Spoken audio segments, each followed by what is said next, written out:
અરવલ્લીમાં ફરી એકવાર લગ્ન નોંધણીમાં ગેરરીતિ આચરવામાં આવી હોવાની ઉઠી ફરિયાદ। ધનસુરા તાલુકાના આમોદર ગામના જતીનભાઈ પટેલની પુત્રીને ફેબ્રુઆરી મહિનામાં પુંસરી ગામના યુવાન ભગાડી ગયો હતો, જેથી લગ્નની નોંધણી આમિયાપુર ગ્રામ પંચાયતના તલાટીએ કરી હતી।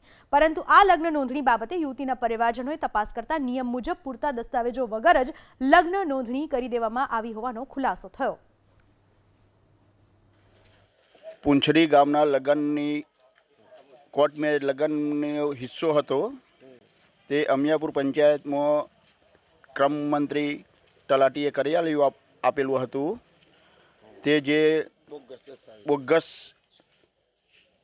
એમ કે ખોટું લગ્ન હોવાથી સાક્ષીમાં પંચોની અમિયાપુરના રહેવાસીઓની સહી કરેલી છે, મેં પણ કરેલી છે કે જે રદ કરવા બાબતે સહીઓ પંચોની કરેલી હતી।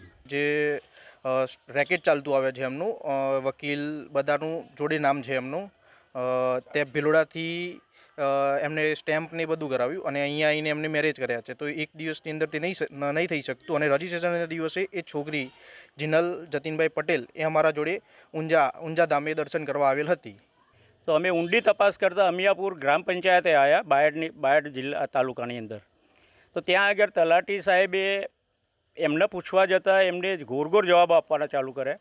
પણ જ્યારે એમને થોડીક સખ્તાઈથી પેલી એ કરતાં આ લગ્નની અંદર બિલકુલ કોઈ પુરાવા વગર લગ્નનું સ્થળ જે ડોક્યુમેન્ટેશન કરેલું એ ભિલોડા કરેલું છે અને લગ્ન નોંધણીનું સ્થળ છે એ અમિયાપુર બતાવ્યું છે। એટલે આ બંને બાબતોની અંદર એકદમ તદ્દન જુદું રહેશે। વત્તા લગ્નની અંદર જે ડોક્યુમેન્ટેશન જોઈએ તો એની અંદર જે મંદિર દીપેશ્વરી માતાનું બતાવ્યું, તો અમિયાપુર ગામની અંદર એક નાની ડેલડી છે કે ત્યાં આગળ ઊભા રહીને લગ્નની કોઈ વિધિ થઈ શકે એવી નથી કે ફૂલહાર કરેલા નથી, એ ફોટો પણ રજૂ કરેલો નથી।